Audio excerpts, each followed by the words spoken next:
আহিছে ৰাস্তা ৰাস্তা ঘূৰি ফুৰি আছে। কাৰণ হাৰা মানুহজনে ৰাইজক কি প্ৰতিশ্ৰুতি দিব তাৰ জেকাৰ ৰেকৰ্ডে নাই। গতিকে NDAৰ যি মিত্ৰজোঁটৰ প্ৰাৰ্থী 36টা আমি সম্পূৰ্ণভাৱে জিকিম।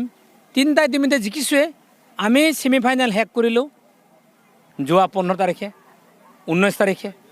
এতিয়া আমি ফাইনেল খেলি আছোঁ 2 তাৰিখে। গতিকে বাকী আমাৰ যে 33টা থাকিল 33টাৰ আমি জিকিম।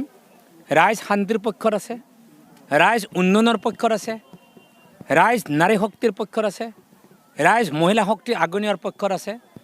ৰাইজে কোনোদিন 2013 চনৰ আগৰ কংগ্ৰেছৰ সেই কলা পৰিৱেশলৈকে যাব কোনেও নোখোজে।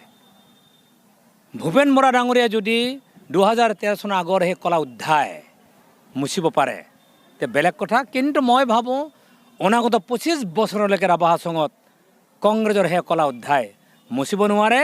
গতিকে মোদী ডেঙাৰৰ নেতৃত্বত যেনেকৈ ভাৰতবৰ্ষ চলিছে, হিমন্ত বিশ্ব শৰ্মা ডাঙৰীয়াৰ নেতৃত্বত যেনেকৈ অসম চলিছে, যৌথ সংগ্ৰাম সমিতিৰ নেতৃত্বত যেনেকৈ ৰাভা হাছং চলিছে, আমাৰ জয় নিশ্চিত। আমি জিকিম। ৰাইজৰ আশীৰ্বাদ আমাৰ লগত আছে, ভগৱানৰ আশীৰ্বাদ আমাৰ লগত আছে, আৰু কংগ্ৰেছৰ লগত আজি তাৰিখত ৰাৱণৰ আশীৰ্বাদ আছে। যিহেতু MLA ইলেকশ্যন খেলিলে হাৰে, MP ইলেকশ্যন খেলিলে হাৰে, হাৰা মানুহটো সভাপতি হৈ থাকিলে বেয়া দেখি। তো সেইকাৰণে এজন প্ৰতিনিধি হ'লে ভাল।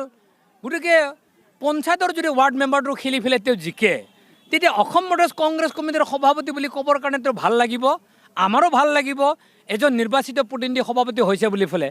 গতিকে সেইটো মোৰ পৰামৰ্শ নহয়, মোৰ অনুভৱটো কৰিলোঁ।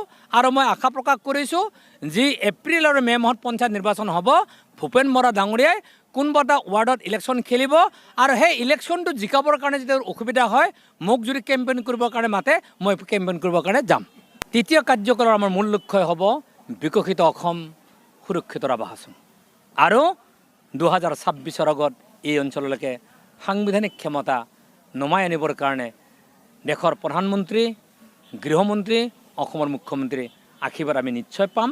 তাৰ প্ৰতি আমি অত্যন্ত আশাবাদী, আৰু ভগৱানে আমাক আশীৰ্বাদ কৰিব।